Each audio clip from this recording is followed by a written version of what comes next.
Assalamualaikum dan salam sejahtera. Baiklah, hari ini kumpulan kami ingin berkongsikan tentang tajuk kumpulan kami, iaitu Sosiologi Sastra. Seperti yang kita ketahui bahawa kesusastraan yang dihasilkan merupakan sebuah ilmu yang bermakna dan boleh meninggalkan kesan dalam sesebuah kehidupan manusia. Setiap penghasilan sesebuah karya sudah pasti memiliki tema dan latar tersendiri. Lantaran itu, muncullah satu pengajian kesusastraan, disiplin humanistik yang mempunyai falsafah yang tersendiri. Bermula sejak 1950-an, terdapat teori kemasukan dari barat dan memiliki jenis tersendiri, seperti sejarah, moral, psikologi, sosiologi, tipe Indo dan formalistik. Pendekatan inilah telah membawa kemasukan dalam pengajaran di IPT seperti di Universiti Malaya dan Universiti Kebangsaan Malaysia. Tidak dapat dinafikan bahawa hasil sastra memang mempunyai hubungan yang rapat dengan masyarakat, terutama pembaca. Masyarakat pula memerlukan sastra sebagai bahan hiburan dan alat komunikasi dan teladan peristiwa hubungan era tersebut. Maka terlahir pelbagai pandangan tentang pendekatan sosiologi. Jadi kumpulan kami akan menerangkan bagaimana pendekatan sosiologi itu digunakan dalam penghasilan sebuah kesusastraan Melayu.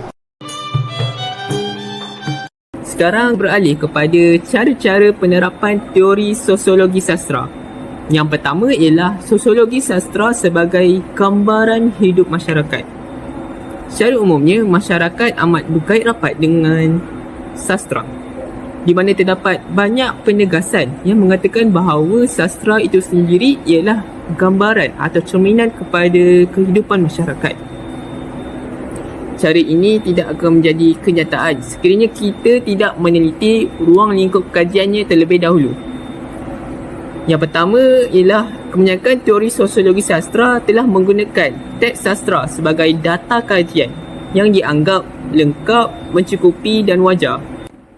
Selain itu, unsur yang diambil kira ialah batasan sesebuah teks atau karya sastra, dan ianya penting untuk membolehkannya bertepatan dengan dinamika dalaman sesebuah karya sastra. Cara penerapan teori sosiologi sastra yang kedua ialah sosiologi sastra sebagai kaitan teks dan konteks. Sosiologi sastra telah memperlihatkan perkaitan antara sastra dan masyarakat daripada perspektif yang berbeza. Jika pendekatan sebelum ini menggunakan teks sebagai kajian yang utama, pendekatan ini tidak hanya berfokuskan atau bertumpu kepada skop teks semata-mata, tetapi ia menuntut atau memerlukan kajian yang lebih luas daripada itu. Dalam erti kata lain, pendekatan ini memerlukan maklumat tambahan daripada luar teks yang akan digunakan dalam kajian berkenaan. Penerapan ini dapat dilihat pada dua aspek, iaitu pancaran daripada karya-karya itu sendiri serta pengaruh-pengaruh luar seperti golongan pembaca, pengkritik, pihak penerbit dan lain-lain. Berdasarkan kajian sosiologi, aspek kedua secara umumnya lebih penting dan ia telah dibuktikan oleh Abdul Rahman Embong dalam tulisannya, yang mana beliau telah berpendapat bahawa kajian sosiologi bukan sahaja merangkumi kajian teks semata-mata, bahkan ia meliputi data-data sosioekonomi, politik, ideologi dan sejarah masyarakat sezaman.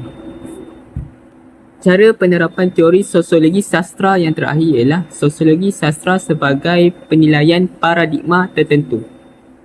Bentuk penerapan ini ialah satu penerapan yang tidak membataskan skop kajiannya kepada teks sastra sahaja. Bentuk penerapan ini merentasi luar daripada skop kajian teks sastra itu sendiri. Dari segi bentuk, ia dilihat mirip dan mempunyai persamaan dengan cara penerapan teori sosiologi sastra yang kedua tadi. Akan tetapi, perbezaannya di sini ialah mengenai elemen sosiologi sastra yang dikaitkan dengan sesuatu kefahaman atau pandangan tertentu berhubung dengan masyarakat, terutamanya dalam konteks penilaian sastra. Berdasarkan pendapat Pena Petrot, beliau telah menegaskan bahawa kritikal sastra mempunyai kepentingan untuk tidak memisahkan isu-isu politik daripada karya-karya sastra dari sudut isi kandungan dan fungsi sosiopolitiknya. Antara itu, beliau telah mengajukan satu kerangka pemikiran yang menegaskan bahawa peranan kuasa-kuasa besar dan pengaruh politik yang dapat digambelangkan dalam menentukan nasib-nasib masyarakat. Oleh sebab dasar yang dikemukakan oleh Pena Petrot ini, karya-karya penulis tempatan telah diberikan pelbagai pandangan dan reaksi. Contoh yang boleh diambil ialah karya-karya Shah Nun Ahmad yang berjudul Rentung dan Ranjau Sepanjang Jalan yang dianggap sebagai novel yang gagal kerana ia tidak mengetengahkan dan menonjolkan sebab dan akibat penderitaan masyarakat bawahan kerana adanya penlibatan kuasa-kuasa besar serta konco-konconya. Seterusnya, pada bahagian ini saya akan menerangkan mengenai kepentingan teori sosiologi sastra. Teori sosiologi sastra memainkan peranan penting dalam sesebuah karya.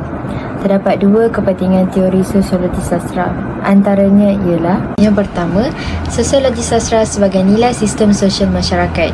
Bidang kesusastraan juga tidak terlepas daripada mengkaji sistem sosial kehidupan manusia yang melibatkan cara menyesuaikan diri dan keinginan manusia dalam menempuh kehidupan dan persekitaran. Menurut Manasikana 2009, teori sosiologi memperlihatkan pergerakan sosial dalam kelompok manusia. Sistem sosial ini memaparkan bahawa masyarakat saling bersatu padu dalam antara berbagai kumpulan manusia dan saling bergantung antara satu sama lain. Konsep ini memaparkan sistem sosial dalam kelompok masyarakat ini dapat dikritik menggunakan teori sosiologi sastra. Sistem sosial masyarakat ini bukan sahaja mengkaji kelakuan maupun interaksi sesama masyarakat, namun turut menjelaskan mengenai struktur sosial dalam kalangan masyarakat. Struktur sosial juga dikatakan kedudukan ataupun pangkat dalam sesebuah masyarakat. Berdasarkan pandangan-pandangan tokoh, terdapat karya yang membuktikan wujudnya struktur sosial dalam kalangan masyarakat. Karya tersebut adalah karya Sulalatus Salatin hasil gubahan A. Samad Ahmad. Dalam karya ini, terdapat struktur sosial yang menunjukkan kedudukan pemerintahan dengan masyarakat pada ketika itu. Kedua ialah sosiologi sastra memberi kefahaman tentang isu sosial. Isu-isu sosial berdasarkan teori sosiologi sastra menyingkap permasalahan dan kepincangan sosial yang berlaku dalam sesebuah masyarakat. Menurut Ungku Maimunah Muhammad Tahir 2006 menjelaskan bahawa sosiologi sastra difahami sebagai usaha untuk menyelahkan masyarakat dalam karya kreatif. Terdapat berbagai isu-isu sosial yang dapat dilihat pada masa kini.